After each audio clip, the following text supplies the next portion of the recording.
Break બાદ ફરી market લાઈવમાં આપનું સ્વાગત છે. હું છું તૃપ્તિ કપૂરિયા. એકવાર ફરી માર્કેટની અપડેટ પર નજર કરેલી. અત્યારે આપણે જોઈ રહ્યા છે કે માર્કેટમાં ઉપલા સ્તરેથી આપણને સારી એવી દબાણ જોવા મળી રહ્યું છે. નિફ્ટીના ફ્રન્ટ પર નજર કરશું તો 23,600નું લેવલ્સ અહીંયા આપણને બ્રેક થતા જોવા મળ્યું છે અને લગભગ 0.5%નું એક દબાણ અહીંયા આપણે જોઈ રહ્યા છે. સેન્સેક્સના ફ્રન્ટ પર નજર કરશું ત્યાં પણ લગભગ આપણને 400 પોઈન્ટનો એક સારો એવો ઘટાડો અહીંયા આપણને જોવા મળી રહ્યો છે. બેંક નિફ્ટીના ફ્રન્ટ પર નજર કરીએ અહીંયા આપણને 50,000ના એક સ્ટ્રોંગ લેવલ્સ જે હતા સપોર્ટ અહીંયા તૂટતા જોવા મળ્યા અને અત્યારે આપણે જોઈ રહ્યા છીએ કે ડે લોની આસપાસ હવે બેંક નિફ્ટી કારોબાર કરતી જોવા મળી રહી છે. લગભગ 0.5%નું દબાણ અહીંયા પણ આપણને ઇન્ડેક્સમાં જોવા મળી રહ્યું છે. સૌથી વધુ અગર દબાણ જોવા મળી રહ્યું છે એ છે મિડ કેપ અને સ્મોલ કેપ ઇન્ડેક્સ. બંને જ ઇન્ડેક્સમાં લગભગ આપણને 1.25%થી વધુનું દબાણ અહીંયા આપણને જોવા મળી રહ્યું છે. મિડ કેપ પર નજર કરશું તો 56,100ના લેવલ્સ તેમને તોડી નાખ્યા છે અને લગભગ 800 પોઈન્ટનો ઘટાડો અહીંયા આપણને જોવા મળી રહ્યો છે અને સ્મોલ કેપ ઇન્ડેક્સની પણ કન્ડિશન સેમ જોવા મળી રહી છે. ત્યાં પણ હવે આપણને ઉપલા સ્તરેથી સારી એવી વેચવાલી જોવા મળી રહી છે. ત્યારે ડે લોની આસપાસ હવે ઇન્ડેક્સ કારોબાર કરતું જોવા મળી રહ્યું છે. એડવાન્સ ડિક્લાઇન રેશિયો પર નજર કરશું તો 1760 જેવા કાઉન્ટર્સ છે જેમાં તેને અત્યારે આપણને એક સારી એવી વેચવાલી અહીંયા જોવા મળી રહી છે. બીજી તરફ અગર બાઇંગ તરફ જોઈશું તો 588 જેવા કાઉન્ટર્સ છે જેમાં આજે આપણને ખરીદારી જોવા મળી રહી છે. ખાસ કરીને HDFC bank, IndusInd bank, SBI જેવા કાઉન્ટર્સ છે જે અત્યારે માર્કેટને સૌથી વધુ દબાણ આપતા આપણને જોવા મળી રહ્યા છે. બીજી તરફ અગર આપણે સેક્ટરની વાત કરશું તો ઓઇલ એન્ડ ગેસ સિવાય બાકીના તમામ સેક્ટર્સમાં અત્યારે આપણને એક સારી એવી અહીંયા વેચવાલી જોવા મળી રહી છે. જેમાં સૌથી વધુ અગર દબાણ આપનારું સેક્ટર છે તો એ છે IT સેક્ટર. ગઈકાલે પણ આપણે જોયું કે IT સેક્ટર્સમાં આપણને સારું એવું દબાણ સાથે કારોબાર થતું જોવા મળી રહ્યું હતું અને આજે ફરીથી આપણને એક દબાણ યથાવત જોવા મળી રહ્યું છે. ડેફિનેટલી યુએસમાં જે ખાસ કરીને નેસ્ડેક માર્કેટમાં જે દબાણ આવી છે તેની અહીંયા આપણને એક ઇમ્પેક્ટ અહીંયા આપણને આજના દિવસમાં જોવા મળી રહી છે. પરંતુ આપણી સાથે નોવામાં પ્રોફેશનલ ક્લાયન્ટ ગ્રુપના સાગર દોશી જોડાઈ ગયા છે. ગુડ મોર્નિંગ સાગર. સાગર, સૌથી પહેલાં તો આપણને હેપી ન્યૂ યર. આપણે નવા વર્ષ બાદ આજે આપણે મુલાકાત કરી રહ્યા છીએ. સાગર, અગર માર્કેટની વાત કરીએ 2025ની શરૂઆત તો ઘણી પોઝિટિવ થઈ, ત્યારબાદ હર એક લેવલ્સ પર અપર લેવલ્સ પર રેઝિસ્ટન્સ બનાવ્યા છે માર્કેટે અને નીચે આપણને એક નવા લેવલ્સ આપણને બનતા જોવા મળ્યા છે. ગ્લોબલ સંકેતોમાં પણ હવે ક્વેશ્ચન માર્ક છે. ત્યાં પણ હવે મંદીની આશંકાઓ ત્યાં પણ દર્શાવી રહ્યા છે. ડોલર ઇન્ડેક્સ આપણી અગેન્સ્ટમાં છે. રૂપી પણ આપણા ફેવરમાં નથી. બ્રેન્ટ ક્રૂડ પણ હવે 77ની આસપાસની ઉપર કારોબાર કરતો જોવા મળી રહ્યો છે. ઘણા બધા ફંડામેન્ટલ એવા રીઝન્સ છે જે માર્કેટને એક પ્રેશર આપી રહ્યા છે. તો આવી બધી સિચ્યુએશનમાં તમે માર્કેટને કેવી રીતે જુઓ છો? ગુડ મોર્નિંગ અને happy new year to everyone. First of all જે તમે કીધું કે આપણે જે ડાયવર્જન્સ એક ટ્રેન્ડ જોઈ રહ્યા છે વર્લ્ડ માર્કેટમાં, ઇન્ડિયન માર્કેટમાં, એ આપણે 24ના એન્ડથી આપણે એક નવો ટ્રેન્ડ બની રહ્યો છે જ્યાં ઇકોનોમી ઇન્ડિકેટર્સ આપણે જોઈએ તો એક નેગેટિવ સાઇન આપી રહ્યા હતા. બટ વર્લ્ડ માર્કેટમાં સ્પેશિયલી US માર્કેટ હોલ્ડ કરી રહ્યું હતું. તો ઓવરઓલ સિનારીઓમાં એક ડાયવર્જન્સ ટ્રેન્ડ હતું કે સપોર્ટિવ ફેક્ટર નહોતા but equity market was holding well. But now equity market બી પાર્ટિસિપેશન કરી રહ્યું છે ઓન અ ડાઉન સાઇડ. અગર આપણે જોઈએ ડોલર ઇન્ડેક્સ તો ડોલર ઇન્ડેક્સ એક નવા હાઈ પર જઈ રહ્યો છે. US બોન્ડ યીલ્ડ એક આગળ વધી રહી છે. એ બધું એક કન્વર્ઝન છે અને એક ડાયવર્જન્સ ટ્રેન્ડ છે. આ બધા સપોર્ટિવ ફેક્ટર નથી ઇક્વિટી માર્કેટ માટે. અગર આપણે નાસ્ડેકનો ચાર્ટ જોઈએ, US SPX નો ચાર્ટ જોઈએ યા ડાઉનો ચાર્ટ જોઈએ તો એક ટોપિશ સાઇન બની રહી છે. ત્યાં રિસેન્ટલી 3% 4%નું કરેક્શન આવી ચૂક્યું છે ઓલરેડી. બટ આ જસ્ટ અ સ્ટાર્ટ છે. મને લાગે છે કે જે હિસાબથી ટ્રેન્ડ છે અને આપણે જોઈએ 2024માં out of 47 central bank, 33 central bank across the world rate cut કરવાની સ્ટાર્ટ કરી ચૂક્યા છે already. On an average 3 rate cut થઈ ચૂક્યા છે. ઇન્સ્પાઇટ દેટ ડોલર ઇન્ડેક્સ હવે રાઇઝ થવાનું સ્ટાર્ટ થયું છે કારણ કે માર્કેટ વોઝ ફેક્ટરિંગ કે ફાસ્ટર રેટ કટ થવા જોઈતા હતા અને રિસેન્ટલી આપણે જે જોયું છે અને જે એક્સપેક્ટેશન છે, જે પ્રોબેબિલિટી છે કે જે નેક્સ્ટ યરમાં બી યુએસમાં 2 રેટ કટની એક્સપેક્ટેશન છે. સો એક ઇન્ફ્લેશન હજી બી એક કંટ્રોલમાં નથી એવા સાઇન આવી રહ્યા છે માર્કેટથી. સો એના હિસાબથી હવે ઇક્વિટી માર્કેટમાં બી ફેક્ટરિંગ થવાનું સ્ટાર્ટ થયું છે. ડોલર ઇન્ડેક્સ રાઇઝ થવા લાગ્યું છે અને તમે જેમ કીધું બોન્ડ યીલ્ડ બી એક સપોર્ટિવ નથી. તો આ બધું ઓવરઓલ મિક્સ પિક્ચર જોતા લાગી રહ્યું છે કે 25માં ઇનિશિયલ ફર્સ્ટ 2-3 મંથ્સ મને લાગે છે કે માર્કેટ કન્સોલિડેશન અને કરેક્શન મોડમાં સ્પેશિયલી રહી શકે છે. ઓવરઓલ ટ્રેન્ડ જોઈએ US માર્કેટનો, ઇક્વિટી માર્કેટનો અને ઇન્ડિયન માર્કેટનો તો મને લાગે છે ફર્ધર કરેક્શન હજી આપણે ડ્યુ છીએ એટલીસ્ટ 4 to 5%.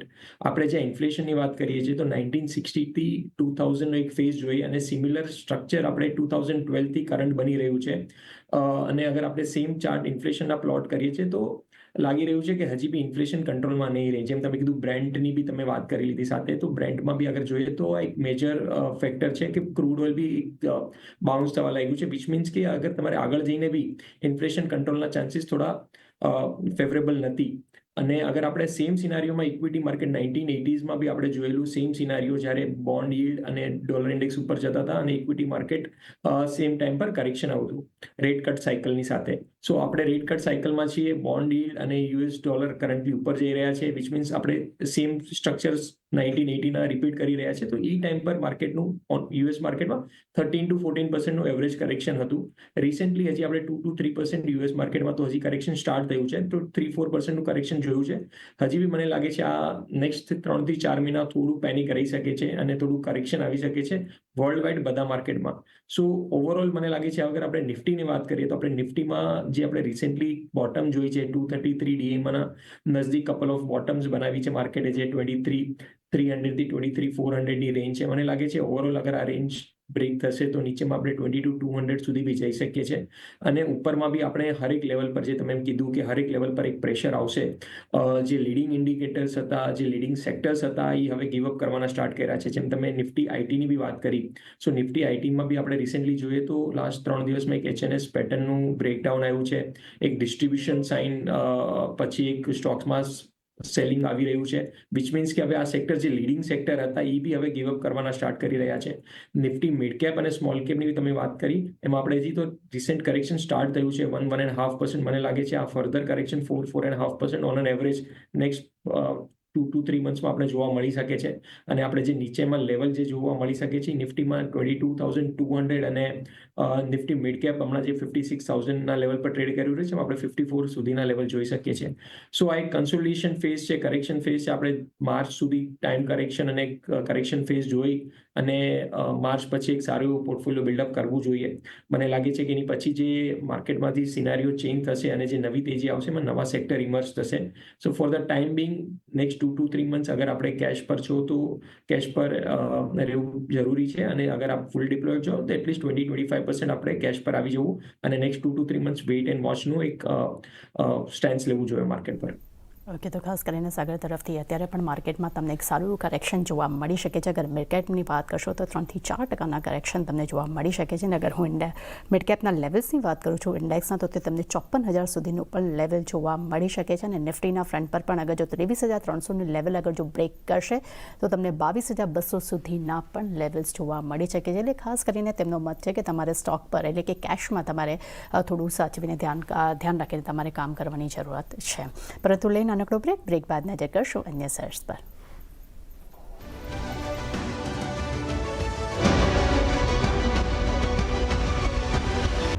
બ્રેક બાદ ફરી આપનું સ્વાગત છે. અને આજે ખાસ કરીને ઓલા ઇલેક્ટ્રિક આજે ખાસ ફોકસમાં છે. આજે જોઈ રહ્યા છે કે તેમાં ઉપલા સરેથી સારી એવી આપણને એક નેગેટિવ મોમેન્ટમ જોવા મળી રહી છે. શું છે કારણો? વધુ વિગત સાથે આપણી સાથે જોડાઈ ગયા છે નીરજ કંસારા. જણાવશો નીરજ કે શું રીઝન્સ છે, કેમ આજે આટલો ઘટાડો આવી રહ્યો છે આમાં? જી, આજના દિવસે ઓલામાં જે ઘટાડો છે એના મુખ્ય 2 કારણો બની રહ્યા છે. એક તો ખાસ કરીને જે સેન્ટ્રલ કન્ઝ્યુમર પ્રોટેક્શન ઓથોરિટી છે એમના દ્વારા આ કંપનીને જે નોટિસ આપવામાં આવી હતી, ખાસ કરીને કસ્ટમર સર્વિસને લઈને, એને લીધે એમને પડકારતી અરજી કર્ણાટક હાઈકોર્ટમાં કંપની દ્વારા કરવામાં આવી હતી. અને કર્ણાટક હાઈકોર્ટે આ અરજી ફગાવી દીધી છે. એમને માત્ર થોડું એક્સટેન્શન આપી દીધું છે, જવાબ આપવાનો જે સમય છે એ થોડો વધારીને આપ્યો છે, પરંતુ આ નોટિસ રદ કરવાની કે એવી કોઈ ચુકાદો નથી આપ્યો, જેને લઈને ઓલા ઇલેક્ટ્રિકને થોડો ફટકો પડ્યો છે. આપણને ખબર છે થોડા દિવસો અગાઉ જ્યારે ટ્વિટર પર એક ચર્ચા થઈ રહી હતી ત્યારે ભાવેશ અગ્રવાલ અને કુનાલ કામરા વચ્ચે જે ટ્વીટ યુદ્ધ એકચ્યુઅલી કહી શકાય જે થયું હતું, એને પગલે આપણને ઓલામાં એક ઘટાડો આવતો જોવા મળ્યો હતો. અને એને જ લઈને CCBએ એક નોટિસ જારી કરી હતી, એને જવાબ આપવાનું કહેવામાં આવ્યું હતું, પરંતુ એની જે કર્ણાટક હાઈકોર્ટમાં રાહત મળવી જોઈએ તે નહોતી મળી. આ સિવાય સેબીએ પણ થોડો થપ્પો આપ્યો છે ઓલા ઇલેક્ટ્રિકને. એમણે અમુક જે ડિસ્ક્લોઝરના નિયમો છે એ નથી પાડ્યા અને ખાસ કરીને ટ્વિટર ઉપર અમુક વિસ્તરણ માટેની જાહેરાતો તેમણે જાહેરાત કરી હતી, પરંતુ એક્સચેન્જીસને નોટિફાઈ કરવાનો થોડું વાર લગાવી હતી. એવો એક મામલો હતો, જેને લઈને સેબીએ પણ થોડું કડક વલણ અપનાવ્યું છે અને ઓલા ઇલેક્ટ્રિકને ઠપકો આપ્યો હતો. એટલે આ બધા કારણોને લઈને આજે પણ આપણને ઓલા ઇલેક્ટ્રિકમાં એક લગભગ 4-4.5% ઘટાડો જોવા મળી રહ્યો છે. ઓકે, તો ખાસ કરીને અત્યારે આપણે જોઈ રહ્યા છીએ કે કાઉન્ટરમાં આપણે સારા એવા દબાણ સાથે કારોબાર થતો જોવા મળી રહ્યો છે. Neeraj, thank you so much અમારી સાથે જોડવા બદલ અને વિગત અમારી સાથે શેર કરવા બદલ. સાગર, ખાસ કરીને ઓલા ઇલેક્ટ્રિક પર હું તમારો મત જાણવા માંગુ છું. ઓવરઓલ આપણે નંબર્સ વાઇઝ પણ જોયા હતા કે ઓટો નંબર્સ એના એટલા સારા નહોતા આવ્યા. એ કારણ તો હતું છે. તે સાથે જ આપણે કહી રહ્યા છીએ કે સતત ત્યાં એક દબાણ જોવા મળ્યું છે. 100નું લેવલ કાઉન્ટર ક્રોસ નથી કરી શક્યું ને ત્યારબાદ આપણને કન્ટિન્યુટી આ કાઉન્ટરમાં એક વેચવાલી જોવા મળી છે. અને આજે પણ અત્યારે કર્ણાટક હાઈકોર્ટ તરફથી જે ઝટકો મળ્યો છે અને સેબીએ પણ જે ઠપકો આપ્યો છે તેના મેઇન રીઝન જે છે એને કારણે પણ આજે આપણને વેચવાલી જોવા મળી રહી છે. તો આ કાઉન્ટરને તમે ટેકનિકલી કેવી રીતે જુઓ છો?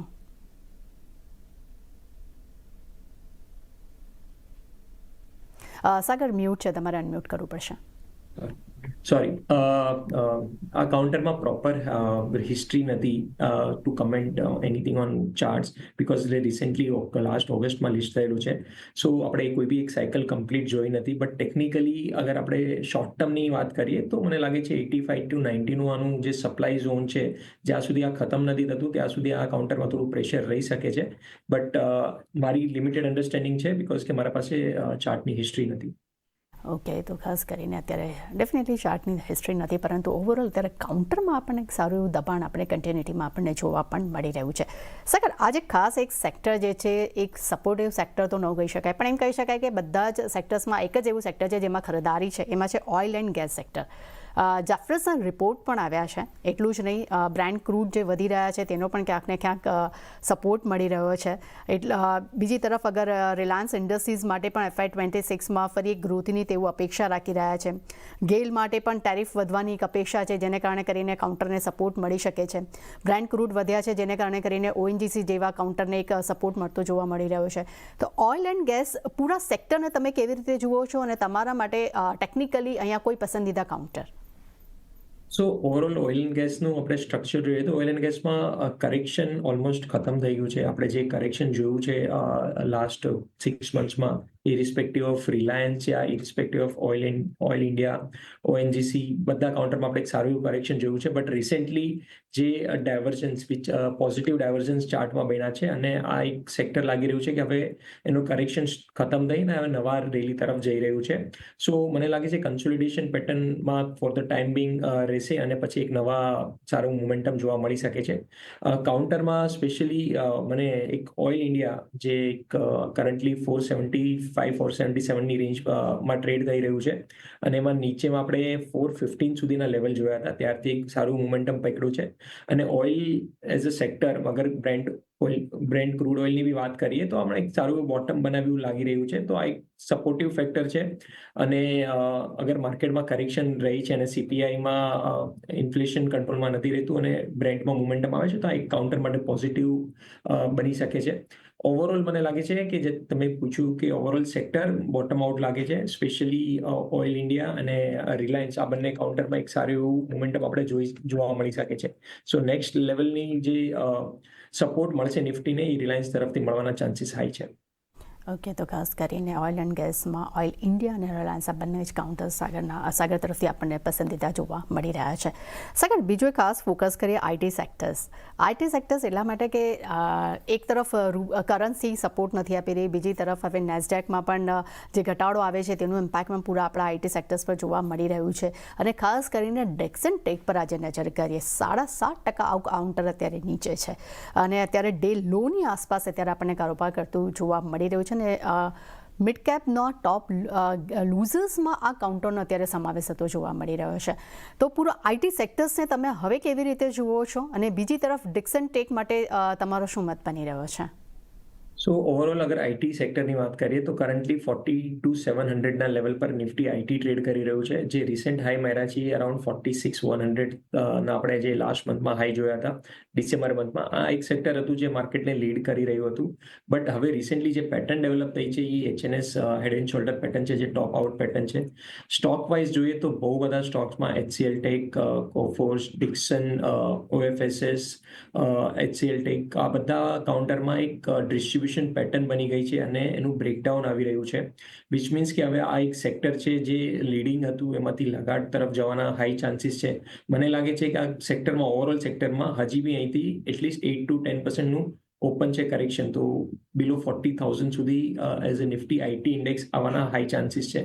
સો ઓવરઓલ મારો વ્યૂ આઈટી માટે હવે four the time being avoid કરીને ચાલવું જોઈએ. અને તમે જે ડિક્સન નું પૂછ્યું, કરન્ટલી નીચે 6-7% નીચે ટ્રેડ કરી રહ્યું છે. મને લાગે છે ફર્ધર અહીંથી 5-6% નું કરેક્શન વિધિન નેક્સ્ટ શોર્ટ ટર્મમાં આવી શકે છે. તો ફોર ધ ટાઈમ બિંગ આ કાઉન્ટરને બી અવોઇડ કરવું જોઈએ.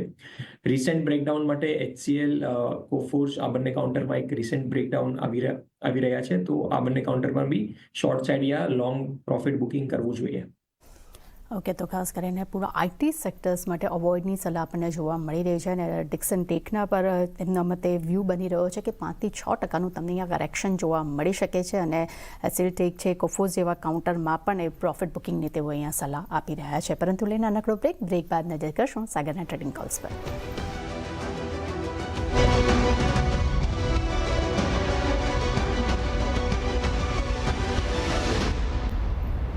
બ્રેક બાદ ફરી આપનું સ્વાગત છે. સાગર દોશી આપણી સાથે જોડાયેલા છે. સમય થયો છે ટ્રેડિંગ કોલ્સ જાણવાનો. સાગર, જણાવશો કે આજે આપના તરફથી કયા ટ્રેડિંગ કોલ્સ રહેશે? તો જે આપણે એક sector oil and gas discuss કર્યું એમાંનું જ આપણે ઓઇલ ઇન્ડિયા ડિસ્કસ કર્યું છે. તો ઓઇલ ઇન્ડિયા મને લાગે છે કે 473-474ની રેન્જમાં બાય કરીને નીચેમાં આપણે જે સ્ટોપ લોસ રાખવાનો છે એ 460 નો સ્ટોપ લોસ રાખી અને ઉપરમાં જે એક ટાર્ગેટ બની રહ્યો છે શોર્ટ ટર્મમાં એ 525 સુધીના લેવલ આવી શકે છે. હવે આ કાઉન્ટરે 770ના આપણે હાઈ જોયેલા અને ત્યારથી આપણે નીચે આ યરમાં જે 414 સુધીના લો જોયેલા.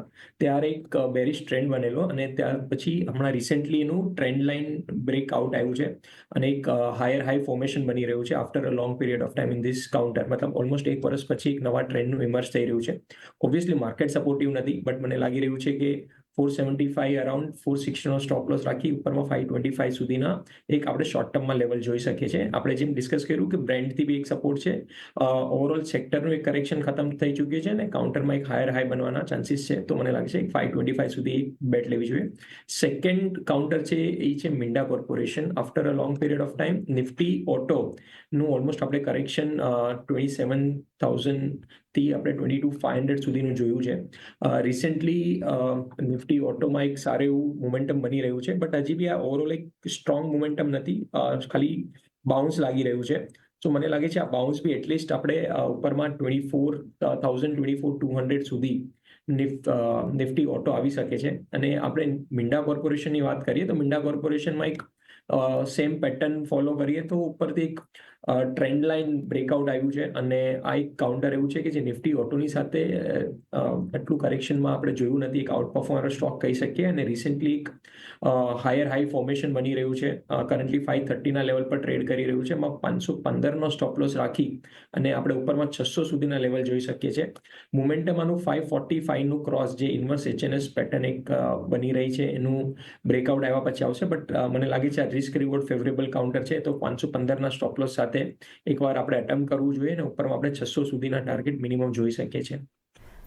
ઓકે, તો આપણને 2 ટ્રેડિંગ કોલ્સ મળી રહ્યા છે. પહેલું છે ઓઇલ ઇન્ડિયા, જેના માટે ટાર્ગેટ 525 સ્ટોપ લોસ તમારે રાખવાનો રહેશે 460નો. અને સેકન્ડ છે મિન્ડા કોર્પોરેશન, જેમાં ટાર્ગેટ તમને 600 અને સ્ટોપ લોસ તમારે રાખવાનો રહેશે 515નો. સગર, આજે એક કાઉન્ટર ખાસ ફોકસમાં છે, એ છે ફિનિક્સ મિલ. બ્રોકરેજ રિપોર્ટ તો આવ્યા છે, પોઝિટિવ છે, પરંતુ ફિનિક્સ મિલ એટલા માટે ફોકસમાં છે કારણ કે મુંબઈની આ સૌથી મોટી એમ કહે કે એક રિયલ એસ્ટેટ કંપનીમાંની એક કંપનીનું એમાં એનો સમાવેશ થતો જોવા મળે છે. પરફોર્મન્સ વાઇઝ અગર હું વાત કરું છું તો 1 વર્ષમાં 26%ના રિટર્ન્સ છે, પરંતુ 1 મહિનામાં આ કાઉન્ટરે 12%ના નેગેટિવ રિટર્ન્સ આપ્યા છે. આજે પણ આપણે જોયું કે ઉપલા સ્તરથી આપણને સારા વોલ્યુમ સાથે આપણને ઘટાડો જોવા મળ્યો છે. તો ફિનિક્સ મિલને તમે ટેકનિકલી કેવી રીતે જુઓ છો? આ સિવાય રિયલ એસ્ટેટને પણ તમે કેવી રીતે જુઓ છો? યા તો તમારું કોઈ પસંદીદા કાઉન્ટર? તો ઓવરઓલ અગર સેક્ટરની વાત કરીએ પહેલાં તો નિફ્ટી રિયલિટીમાં DLF એક સારું મોમેન્ટમ પકડીને રાખેલું લાસ્ટ વીક સુધી, બટ હવે એ બી એક લીડર તરીકે ગીવ અપ કરી રહ્યું છે, જેમ આઈટીમાં બી છે. મને લાગે છે કે હવે જે રિયલિટીમાં જે પોઝિશન લેવાની છે એ બ્રેકઆઉટ પર લે એ બેટર છે rather than buying on dips. So જે DLF છે એ 840નું ક્લોઝ પર જ આપણે એન્ટર થવું જોઈએ. અને આપણે અગર ફિનિક્સની વાત કરીએ, ફિનિક્સ મિલની, સો આપણે જે કરેક્શન સ્ટાર્ટ થયું છે એ લાગી રહ્યું છે કે હજી નીચેમાં આપણે 1400 સુધી 1450, 30 સુધીના લેવલ જોઈ શકીએ છીએ. કાઉન્ટરમાં સાઇડવેઝ રેન્જ છે અને બેરિશ ટ્રેન્ડ જ બનેલો છે, તો મને લાગે છે કે કાઉન્ટરને for the time being avoid કરવું જોઈએ અને નીચેમાં અગર 1440 અને 1430ના લેવલ આવે છે તો આપણે રિવ્યૂ કરવું જોઈએ કે ફર્ધર કોર્સ ઓફ એક્શન આપણે શું કરવું છે. બટ ઓવરઓલ રિયાલિટી સેક્ટર, જેમ આઈટી સેક્ટર એક ગીવ અપ કરી દીધું છે, મને લાગે છે નિફ્ટી રિયાલિટીમાં હજી બ્રેકડાઉન નથી આવ્યું, બટ હમણાં કન્સોલિડેશન રેન્જમાં છે. બ્રેકઆઉટ પર નવા ટ્રેડ કરવા જોઈએ, ફોર ધ ટાઈમ બિંગ રેન્જમાં એક અવોઇડ કરીને ચાલવું જોઈએ. ઓકે, તો ખાસ કરીને પહેલાં રિયલ સેક્ટર્સની અગર વાત કરશું તો તે એને ઓવરઓલ હાલમાં અવોઇડ કરવાની સલાહ આપી રહ્યા છે. અને અગર ફિનિક્સ મિલ્સની વાત કરું છું તો તેમને પણ અગર તમારે બાય કરવા છે તો નીચે 1400 સુધીના લેવલ્સ આવે છે, ત્યાં તમારે બાય કરવું જોઈએ. હાલમાં આ કાઉન્ટરમાં પણ આપણને અવોઇડની સલાહ આપણને સાગર તરફથી જોવા મળી રહી છે. સાગર, આપણે ઘણા બધા શેર્સ વિશે ડિસ્કશન કર્યું છે, આપના ટ્રેડિંગ કોલ્સ પણ જાણ્યા છે, આપના તરફથી ડિસ્ક્લેમર. તો આપણે જે સ્ટોક અને સેક્ટર ડિસ્કસ કર્યા છે, અમે મારા ક્લાયન્ટોને રિકમેન્ડ કર્યા છે. So it is safe to assume કે એ લોકો પાસે પોઝિશન છે અને મારી અને મારા કોઈ એસોસિએટની કોઈ પર્સનલ પોઝિશન નથી. થેન્ક યુ સાગર, અમારી સાથે જોડાવા બદલ. તે સાથે જ માર્કેટ લાઈવમાં બસ આટલું. મને આપશો રજા. આગળ મારા સહયોગી જણા લઈને આવી રહ્યા છે કોમોડિટી લાઈવ. જોતા રહેજો સીન બસી રજા.